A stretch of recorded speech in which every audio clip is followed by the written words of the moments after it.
자, 영장 집행입니다. 자, 압수수색 영장은 검사가 지휘하죠. 그리고 사법경찰관리가 집행합니다. 자, 끊고 필요하다면 재판장은 사무관에게 영장 집행을 명할 수 있습니다. 자, 밑에 주의사항 읽어보시고 명예를 해하지 않도록 주의해야 한다는 규정이 있습니다. 자, 그 밑에 필요에 의하여 관할구역 외에서 영장 집행을 지휘할 수가 있고 경찰도 마찬가지죠. 필요에 의하여 역시 관할구역 외에서 영장을 집행할 수 있다고 했습니다. 자, 밑에 참여 나왔네요. 자, 압수수색 검증을 하면은 수사관, 서기관, 서기를 참여하게 하여야 하고 경찰이 압수수색 검증을 할 때는 사법경찰관리를 참여하게 하여야 한다고 되어 있습니다. 자, 영장 제시가 중요하죠. 자, 압수수색 영장은 처벌을 받는 자에게 반드시 사전입니다. 사전에 제시해야 한다. 사후 제시 안 돼요. 자, 또 중요한 것이 있는데 2번 체크 한번 해보세요. 자, 구속과는 달립니다. 자, 구속과는 달리 사후 제시 방법에 따른 긴급 집행이 인정되지가 않습니다. 그 점에서 뭐와 다르다? 구속과는 달라요. 우리 제가 구속할 때 필기를 해드린 적이 있습니다. 이거 조심하셔야 됩니다. 자, 됐고. 자, 밑에 관련된 법조문 가볼게요. 자, 영장은 처분을 받는 자에게 반드시 제시다. 제시. 여기다가 동그라미. 반드시 제시입니다. 그 제시가 사전 제시라는 거죠. 자, 처분을 받는 자가 피고인인 때에는 그 사본을 교부를 하면 됩니다. 사본에다가 동그라미 쳐보세요. 이 사본을 교부한다는 것이 개정됐습니다. 2022년도 2월 3일자로 개정이 됐습니다. 왜 사본을 교부하게끔 이렇게 개정이 됐을까요? 그것은 이 처분을 받는 자의 방어권을 실질적으로 보장하기 위해서 사본을 교부하도록 한다는 그 취지가 있는 거죠. 자, 기출된 적이 있습니다. 최근에도. 자, 일단 끊어보세요. 자, 반드시 사전 제시가 원이라 했습니다. 그런데 예외가 있습니다. 자, 현장에 없거나 그리고 영장 제시나 사본 교부가 현실적으로 불가능하거나 또는 처분을 받는 자가 영장 제시나 사본 교부를 거부했을 때에는 예외다. 예외란 말은 사후 제시다 그런 말이 아니고 그때는 영장이 필요 없다. 영장 없이도 가능하다는 내용의 판례가 밑에 나와 있습니다. 이 단서조항이 원래 없었어요. 이 단서조항도 없었고 사본교부도 원래 없었습니다. 그런데 2022년도에 개정이 되면서 사본교부가 추가됐고 단서가 추가된 건데 단서가 추가된 것은 밑에 판례 때문에 그래요. 판례 때문에. 판례가 2015년도 판례죠. 그렇죠? 이때 이 판례가 나와서 이제 법 개정이 이루어진 겁니다. 자, 볼게요. 자, 방금 보았던 영장은 처분을 받는 자에게 반드시 제시하라는 조항이 있었는데 이것은 밑에 보시면 영장 제시가 현실적으로 가능한 상황이 전제될 때 그렇다는 거죠. 따라서 피처분자가 현장에 없거나 방금 말씀드렸죠. 또 현장에서 그를 발견할 수 없는 등 영장 제시가 현실적으로 불가능할 때에는 영장을 제시하지 않더라도 압수수색을 하더라도 없이 하더라도 위법은 아니다. 이 판례가 반영이 되어서 법 개정이 이루어진 겁니다. 그렇게 정리를 해두시고 그리고 밑에 사실관계 나와 있죠. 이 사실관계도 기출된 적이 있습니다. 여기도 보시면 피고인 A가 없었고 현장에 없었고 공소회 C도 현장에 없었고 이사장이란 놈은 신분을 밝히지 아니한 채 지켜보기만 했었고 그러니까 수사관들이 누군지 모르잖아요. 그렇죠? 따라서 영장을 제시하지 않은 채 압수수색했다 하더라도 위법은 아니다 하는 내용의 판례입니다. 됐죠? 그렇게 정리를 해두시면 됩니다. 여기서는 중요한 키워드가 사본 제시, 사본 교부 알아두시고 그 다음에 긴급 집행이 안 된다는 부분 꼭 숙지를 해두시고 자, 됐습니다.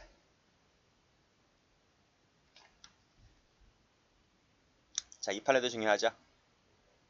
자, 현장에서 압수수색을 당한 사람이 여러 명이다. 그러면 이 여러 명에게 각각 영장을 제시를 해야 되느냐? 그 중에 대표자 한 명에게 영장 제시하면 되느냐? 이 판례인데 판례가 뭐라고 하냐면 모두에게 다 개별적 동그라미 영장을 제시해 주라 이겁니다. 따라서 그 장소의 관리 책임자에게 제시했다 하더라도 그 물건을 소지하고 있는 다른 사람으로부터 이를 압수하고자 할 때는 그 다른 사람에게 또 영장을 제시해야 된다는 것이죠. 그쵸? 여기서는 색깔이 여기입니다. 모두 색깔, 개별적 색깔. 자, 이 판례가 바로 앞에서 전 시간에 설명드렸던 제주도지사 그 사건입니다.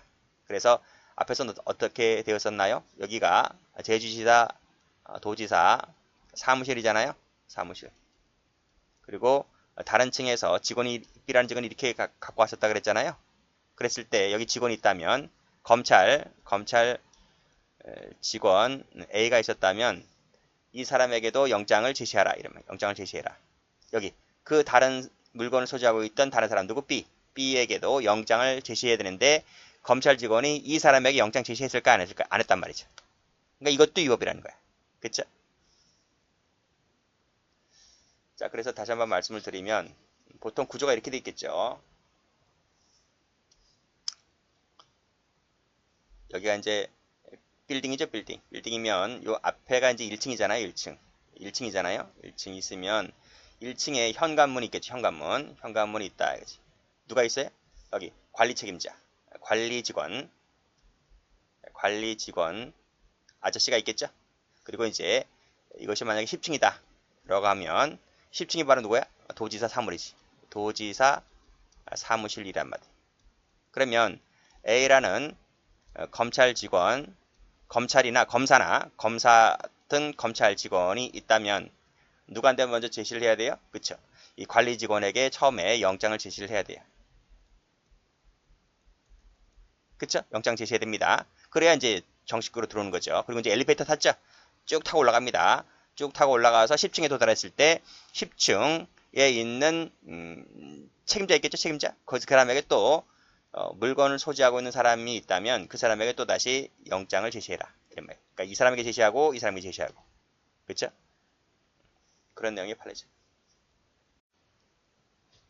자, 다음 판례입니다. 자, 이 판례도 출제가 잘 되는데요. 자, 두 번째 줄에 제한고인이 영장의 구체적 확인을 요구하였는데 수사기관이 영장의 기재 부분을 보여주지 않았죠. 보여주지 않았다. 세모 칠게요. 그러면 밑에 그 영장은 적법하지 않겠죠. 여기까지 쉽습니다. 자, 쉬운데 그 다음을 잘 보셔야 돼요. 자, 변호인이 조사에 참여를 할 당시 영장을 확인하였다. 그러면 어떻게 될 것 같습니까? 그러면 위법이 적법으로 바뀔 것 같습니까? 판례 역시 마찬가지. 판례는 뭐라 그러냐면 압수처분이 위법하지 않다고 본 원심 결정에 헌법과 형사법 관련 규정을 들어서 위반한 잘못이 있다. 무슨 말이죠? 마찬가지다 이 뜻입니다. 즉, 자, 수사기관이 영장 기재 부분을 보여주지 않았을 때 적법하지 않다 했죠. 위법이라는 겁니다. 나중에 변호인이 조사에 참여할 당시 영장을 확인했다 할지라도 이것이 적법으로 바뀌는 게 아니라 여전히 위법하다 이렇게 본 겁니다. 그래서 마지막에 이것은 뭐다? 마찬가지다. 마찬가지란 말은 여전히 위법이다. 이렇게 정리하시면 돼요. 자, 팩스로 영장 사본을 송신만 했습니다. 팩스로 사본을 송신만 했고 원본 이게 원본 있죠, 원본. 원본을 제시하지 않거나 교부하지도 않았다. 제시하거나 교부도 안 했다. 여기를 세모 쳐보세요. 하나로 한 칸으로.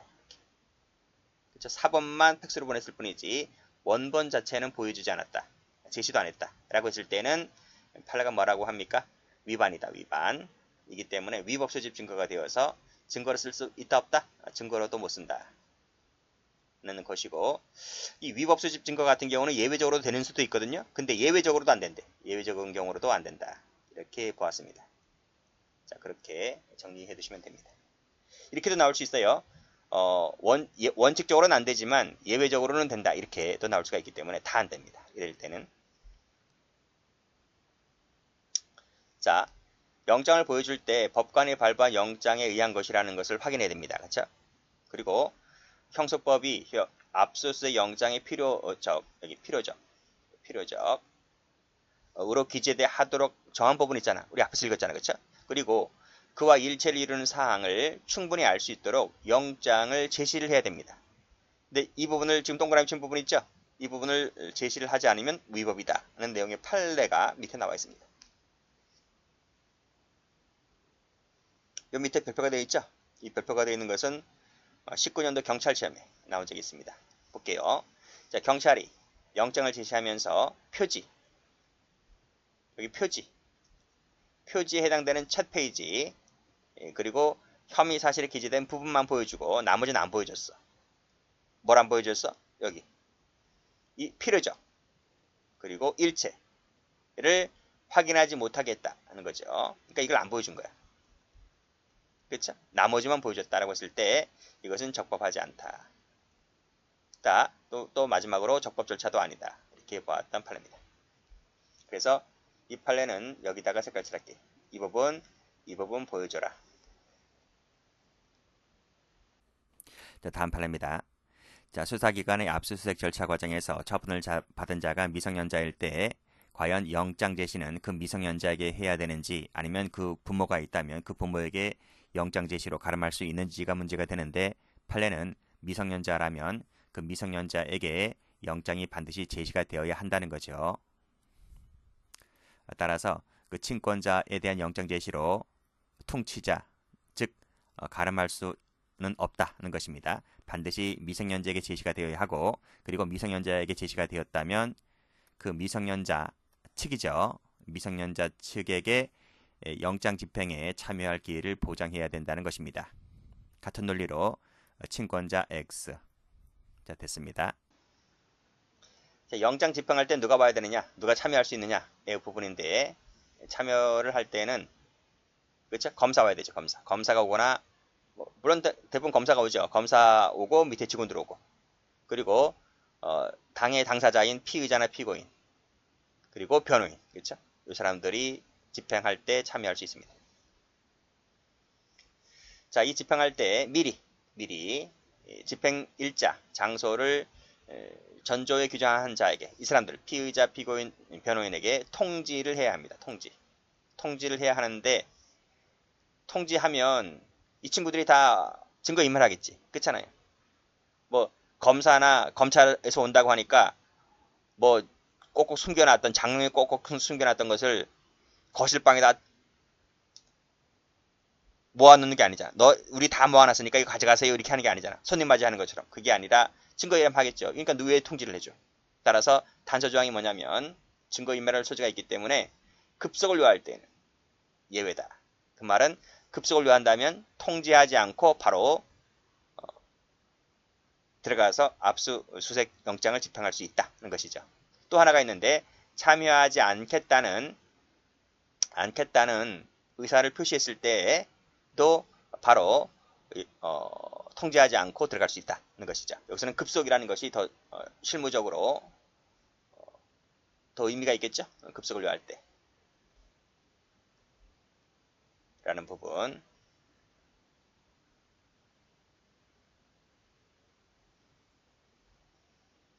됐고, 자, 그 밑에 급속을 요한다는 관련된 판례가 있습니다. 여기 보시면 급속을 요한다는 말의 의미가 뭐냐면, 여기 나와 있네. 증거를 은닉할 염려가 있기 때문에 그 압수수색의 실효성을 거두기 위해서 단서 조항이 있다는 내용의 판례입니다. 됐고, 자, 그리고 분명 위에서 뭐라고 했냐면, 참여할 때요, 피의자나 피고인, 뭐 두 사람 중에 하나잖아요. 이 사람이거나 또는이잖아. 또는 변호인이란 말이죠. 그렇죠? 라고 했을 때 여기 변호인에게 주어진 고유권이다 그랬습니다. 고유권이기 때문에 통지, 즉 여기서, 자, 여기 전조에 규정된 자가 참여하지 않겠다는 의사를 표시했다라고 했잖아요. 그때 이 참여하지 않겠다는 표시는 피의자나 피고인이 했단 말이죠. 변호인은 그런 표시 안 했단 말이죠. 그랬다고 한다면 이 피의자나 피고인에게 그런 의사 표시를 했다 하더라도 거기서 끝나는 게 아니라, 여기 보시면 여기 피압수자가 누구냐면요, 이 사람인 거예요.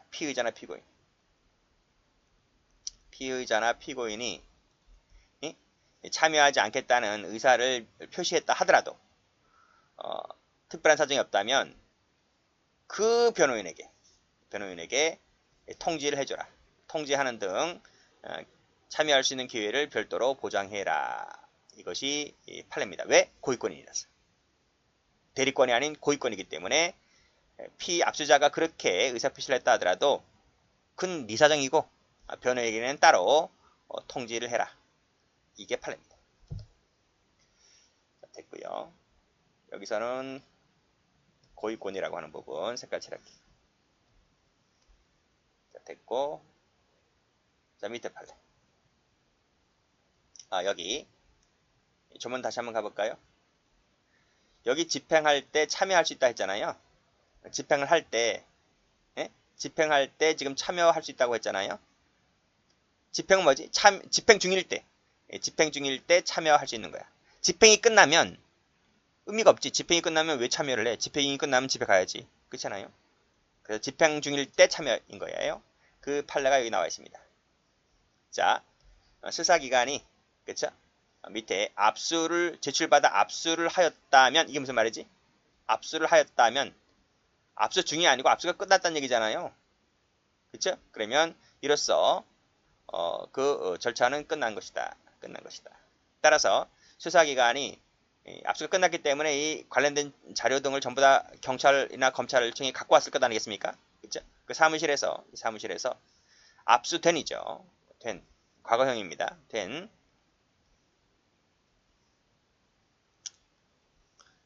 파일을 탐색, 복제, 출력하는 과정, 이런 과정에서도 참여권을 보장해야 돼?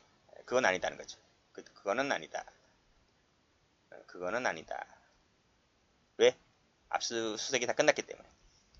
이 판례도 출제가 무지무지 잘 됩니다. 그래서 압수된에다가 색깔칠 하시고 압수하였다에다 색깔칠 하세요. 이거는 과거형이라서 굳이 참여할 기회를 보장할 필요가 없다. 자, 그런 내용이고. 자, 다음 보죠. 공무소, 항공기, 선박 차량 안에서 영장을 집행하려면 그 책임자에게 통지하면 됩니다. 참여할 것을 통지하여야 합니다. 통지인 거지 책임자의 승낙을 받는 게 아닙니다. 그럼 승낙해 주겠어요? 상식적으로 생각해 보라고. 승낙을 해 주겠냐고. 승낙이 아니라 통지하고 바로 들어가서 집행해 버리면 됩니다. 자, 제1항에 규정된 장소 외에 타인의 주거, 간수자, 가옥, 건조물, 항공기, 선박, 차량 안에서 영장을 집행할 때에는 그 주거주, 간수자, 이에 준하는 사람을 참여하게 해야만 됩니다. 이런 사람을 참여하게 하면 되는데 주의할 것은 122조와 같은 예외 규정이 없다는 거예요. 자, 이게 무슨 말이냐면 앞에 한번 가볼게요. 여기 나와 있죠. 참여하지 아니한다는 의사를 명시했을 때 그리고 급속을 요할 때는 예외다는 이 단서 조항이 적용되지 않습니다. 판례가 있습니다. 판례가 있고 이 조문 관련해서 이 단서를 집어넣어서 출제할 수 있기 때문에 조심하셔야 됩니다. 체크하시고 색깔 칠하세요. 여기에서는 예외 조항이 없다는 것, 이 지문 그대로 내고 예외 규정을 집어넣습니다. 그럼 틀립니다. 판례 뒤에 나올 거예요. 자, 그리고 제2항의 사람을 참여하게 하지 못할 때에는 이웃 사람이라든지 직원을 대신 참여하게 하면 됩니다. 자, 관련 판례입니다. 최신 판례죠. 자, 영장 집행에 참여하는 주거주 등 이웃 등은 최소한 그 의미를 이해할 수 있는 정도의 능력, 참여 능력이라 하는데 이것을 갖추고 있어야 되죠. 그리고 방금 이 조문에서 말씀드렸듯이 여기 2번을 보면 체크하시고 뭐라고 되어 있습니까? 예외 규정을 두고 있지 않다. 그래서 압수수색 영장 집행이 주거주, 이웃 등이 참여 없이 이루어졌다면 그러한 집행은 위법하다라고 보았습니다. 또 참여자에게 그러한 참여 능력이 없거나 부족하다는 경우도 역시 위법하다고 봤고요. 자, 그리고 참여 능력이 없다면 그 피의자만으로 참여하는 것으로는 부족하고 반드시 이웃 등을 함께 참여시켜야 되는 것이고요. 또 참여 능력 없는 피의자만이 참여했다면 역시 위법이다 이렇게 봤습니다. 어려운 거 없죠? 같이 반복되고 있는 거예요. 그리고 적법 요건이 갖추어졌는지 여부는 참여 수색 당시를 기준으로 외형적으로 판단해야 되는 것이지 내부적, 주관적 사정 갖고 판단할 부분은 아니다. 그리고 당시를 기준으로 하는 것이지 법률적, 사후적 판단 대상도 아니다. 이렇게 봤습니다. 최신 판례입니다. 꼭 좀 알아두시고요. 자, 이항의 사람을 참여하게 하지 못할 때에는 이웃 집사람 또는 지방공공단체의 직원이 누구지? 동사무소 직원이죠. 한 명 나와야 됩니다. 거기서 한 명 나오면 된다고. 참여하게 하여야 한다는 거죠. 자, 이게 세 개를 묶어보세요. 끝에가 하여야 한다, 하여야 한다, 하여야 한다 이렇게 돼 있죠. 할 수 있다가 아니고 의무적으로 돼 있습니다. 그래서 이런 것도 조심하셔야 돼요. 할 수 있다라고 하면 틀립니다. 자, 중요한 점이 또 나오네요. 자, 여자의 신체입니다. 신체를 수색할 때에는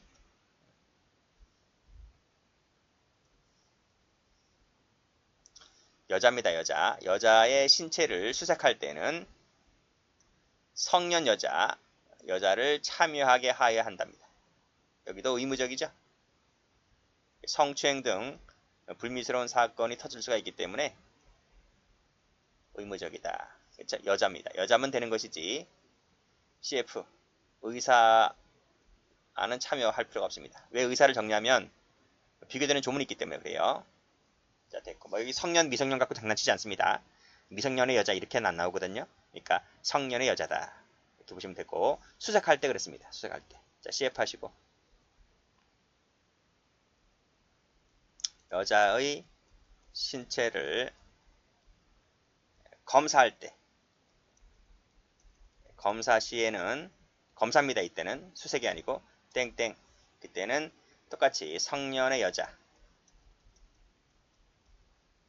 그리고 오화입니다. 오화 엔드가 아니고 오화 그때 의사입니다. 두 사람 중에 하나는 있어야 돼. 아시겠죠? 자, 검사할 때 그래요. 검사냐 그래서 여러분들은 검사냐 수사냐 수색이냐를 비교하셔서 수색일 때는 여자 하나만 있으면 되고 검사일 때는 의사가 추가됩니다.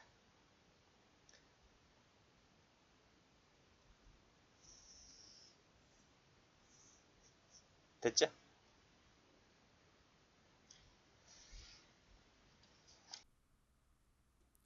자, 다음 판례입니다. 자, 중간에 보면 압수수색 현장에 참여권자나 참여할 수 있도록 규정된 사람 이외의 사람을 참여시킬 수는 없다 했네요. 이외 밑줄 그시고 그럼 누가 참여를 한다 했습니까? 앞에서 법조문에서 그 책임자에게 참여할 것을 통지할 수 있다고 했잖아요. 그리고 또 주거주, 간수자, 뭐 이에 준하는 사람 이렇게 법조문에 규정이 되어 있었잖아요. 그런 사람들에게 참여시킬 수 있는 것이지 법 규정이 없는 사람은 참여가 안 된다는 겁니다. 또 참여가 허용된 사람 그 이외의 사람 즉 제3자죠. 그 사람도 참여가 안 되고요. 만약에 이런 사람을 참여시키게 되면 그 영장은 위법하다는 것입니다. 자, 사실관계 나와 있는데요. 사실관계 쭉 보시게 되면 치과병원을 지금 수색했다고 했습니다. 그러면 치과병원장이 참석을 해야 되는 것인데 쭉 보시게 되면 제3자인 치과위생사를 지금 참여시켰다고 하는 거예요. 이 사람은 법에 규정된 사람이 아니기 때문에 이 사람을 참여시킨 것은 위법하다는 내용의 판결입니다. 자, 집행입니다. 야간 집행 보죠. 야간 집행. 야간 집행 말고 여기 주간 집행이 원칙입니다. 집행은 압수수색 영장을 집행할 때는 주간이 원칙이야. 그리고 야간 집행은 예외적으로 인정되고 있습니다. 먼저 주간 집행. 자, 주간 집행이 원칙인데 자, 일몰 전, 일몰 후라는 말은 해가 졌다는 얘기잖아요. 그쵸? 자, 그때는 주간 집행이 원칙이긴 하지만 일몰 전이나 일몰 후에는 야간 집행을 할 수 있다는 기재가 없으면 영장에 이런 기재가 없지? 그러면 영장을 집행하기 위해서 이런 데 들어가지 못한다는 거죠. 응? 기재. 이렇게 쓰면 틀려요. 기출인데 별도로 야간 집행 영장 받는다 그러면 틀려. 영장 받는 게 아니에요. 영장 받는 게 아니고 영장에다가 야간 집행을 할 수 있다는 기재가 적시되어 있으면 돼요. 됐어요? 이런 기재가 없다면 일몰 전이나 일몰 후에는 영장 집행이 안 됩니다. 이런 일몰 전, 일몰 후 야간 집행 영장을 따로 받는 것이 아니라 원래 받았던 영장에다가 이런 내용이 기재가 되어 있으면 좋겠다고요. 자, 예에 봅니다. 다음 장소에서 영장을 집행하면은 전조의 제한을 받지 않는다. 이게 무슨 말이야? 전조의 제한을 받지 않는다는 말이 무슨 말이야? 기재가 없어도 된다고. 이런 기재가. 영장 이런 기재가 없어도 가능하다는 것이죠. 자, 어느 장소를 말하나요? 여기 도박 장소. 도박판 벌어지는 데 있죠. 그리고 풍속을 해야 하는 장소. 성매매 이루어지는 장소 있잖아. 오피스텔이라든지 오피스텔 뭐 주택가라든지 뭐 또 뭐지? 술집 같은 경우 뭐 룸사롱이라든지 이런데 그렇죠? 이런 같은 경우에는 굳이 야간 기재 이것이 없어도 가능하다. 또 두 번째는 여관, 음식점, 기타 야간에 공중이 출입이 가능한 장소 있죠. 그렇죠? 공중이 출입이 가능한 장소. 이거는 아무나 출입할 수 있는 거잖아요. 그렇죠? 아무나 출입할 수 있는 장소이기 때문에 역시 기재가 없다 하더라도 집행이 가능한데 다만 이런 장소는 일정한 제한이 있습니다. 공개된 시간 안에서만 가능합니다. 그러니까 셔터문을 내렸을 때는 강제로 문 따고 들어갈 수 있는 게 아니에요. 그러니까 영업을 할 때만 이제 가능한 것이지 공개된 시간이란 말은 여관, 음식점, 공중이 출입할 수 있는 장소는 이제 영업할 때는 그렇지만 영업이 끝나고 셔터문이 내렸을 때는 이런 데 못 들어갑니다. 아시겠죠? 그런 내용이고 여기서 1번과 차이점을 받으셔야 돼요. 이 두 가지를 비교하셔야 되는데 1번 같은 경우에는 그런 제한이 없습니다. 그런 제한이 없다. 그렇죠? 그런 제한이 없고 그냥 이 사람들은 뭐 다 셧다운 내리고 하겠죠. 도박 같은 경우 다 셧다운 내리고 뭐 무전기 뭐 감시하는 자가 별도로 있을 것이고 할 수도 있는 부분이 다반사이기 때문에 굳이 1번 같은 경우는 그런 제한을 받지 않지만 여관, 음식점, 기타 공중 출입할 수 있는 장소는 공개된 시간이라고 하는 제한이 있습니다. 출제 잘 됩니다. 정리를 해두시고 자, 공개된 부분이 어디에 박혀 있는지를 꼭 숙지를 해두세요. 자, 다음 자, 압수수색 영장 집행 중에는 타인 출입을 금지할 수 있습니다. 금지할 수 있습니다. 또 규정이 위배된 자에게는 퇴거, 하게하거나 간수자를 붙일 수가 있고요. 집행하면은 건정을 열거나 개봉, 기타 필요한 처분을 할 수 있죠. 열거나 개봉할 수 있다. 이런 내용이고 자, 그 다음 영장 집행을 중지했잖아요. 필요하다면 영장 집행이 종료될 때까지 그 장소를 폐쇄, 역시 또 간수자를 둘 수가 있습니다. 이런 내용들 한번 눈팅하시면 될 것 같아요.